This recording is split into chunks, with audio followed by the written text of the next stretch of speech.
what would your advice be to millennials and Gen Z, the younger generation? Because we're seeing global problems such as climate change. We've been through the 2008 financial crisis, now a pandemic that hasn't hit in 100 years. Um, and prospects don't look very, they look pretty grim. So what would your advice be? And then we go into elections and governance and all of these issues.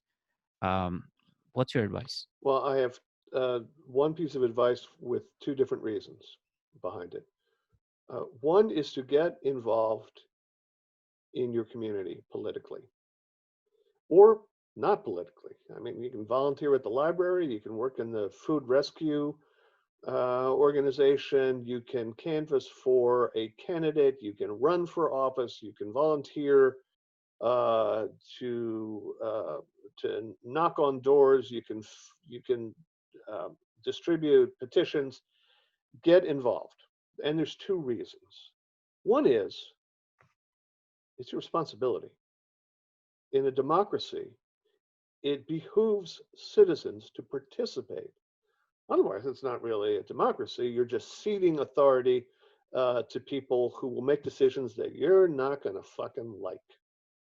And it's your job as a citizen to participate in one way or another. You get to decide what that will be. You can run for president, or you can testify at the school board, or whatever. But uh, don't just assume that other people got this, because as we can see, they don't got it.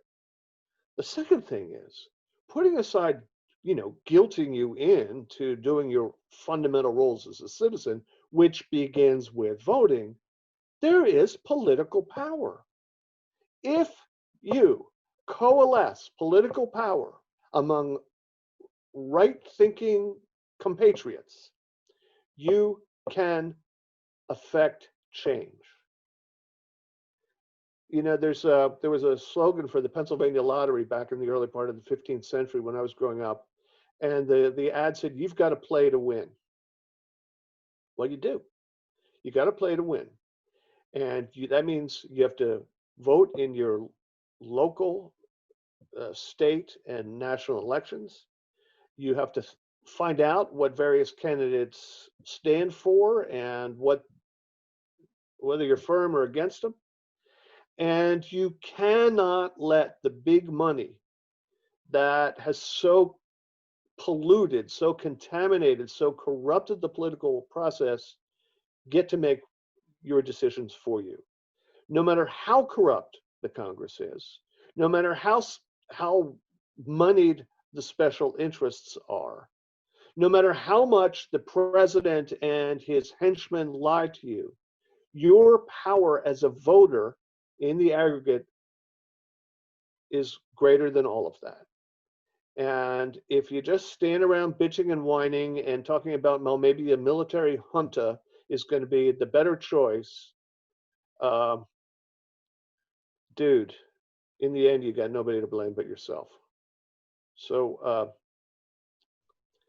go to the WeThePurple.org, which is a movement, the early stages of a movement to restore faith, trust, and even enthusiasm about American democracy. It's filled with content both from educators and from media that talk about, remind you where all this comes from and what the stakes are. Because you think things are bad here. Uh, Check out North Korea or Turkey or Philippines or Myanmar or Croatia or Hungary or Russia or China or Venezuela or Nicaragua. That's how we say it in public radio. We don't say Nicaragua. We say Nicaragua. Uh, Brazil. Um, it's bad out there. We have an infrastructure. Maybe we don't have fast trains, but we have a political infrastructure that is built out, ready for you to act. And you must do that. Wow. Well, thank you so much, Bob. Like that was the best way to like close this. And I just wanted to add, folks to check out wethepurple.org.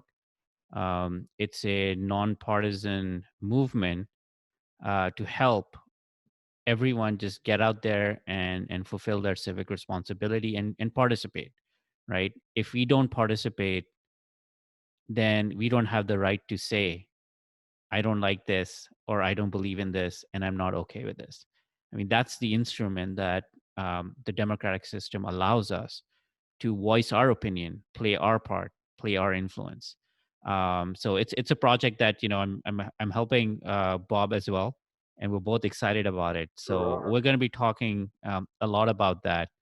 And Bob, thank you so much for sharing your insights, sharing your stories, and we're going to bring you back as the elections come closer and closer. So I think it's going to be very interesting to hear your point of view, especially for the younger folks who want to understand, the why, the what, and the how, but also get perspective from history, what happened before. So thank you so much. Sure. You know where to find me, Daniel. I'm right here, like everybody else, locked down, curled up in a fetal position, and just holler. One final thing, if I may. I know you opened this by mentioning the book American Manifesto, Yes, I which did. goes over a lot of these same areas. I am not going to sit here and expect that your viewers and listeners, have to go out and run and buy the book. Obviously, it helps me if they do. Uh, it's better for me, but I would I'm not going to be pushy about it. I will say this though. If you are moved to go out and buy American Manifesto, I strongly suggest you buy two copies in case, God forbid, something were to happen to the first one. Fair enough. Or I would suggest to get it and share it with someone who you think could also play their role. So we will link the book in the description on the channel, so folks can always click, find it, and learn more about it. Um, I've gone through half of it. I thoroughly enjoyed it, so I highly recommend everyone to check it out. Thanks, Daniel, so much. All right, thanks again, Bob, and looking forward to having you here back soon. I'm ready. All right, cheers. Bye Bye. bye.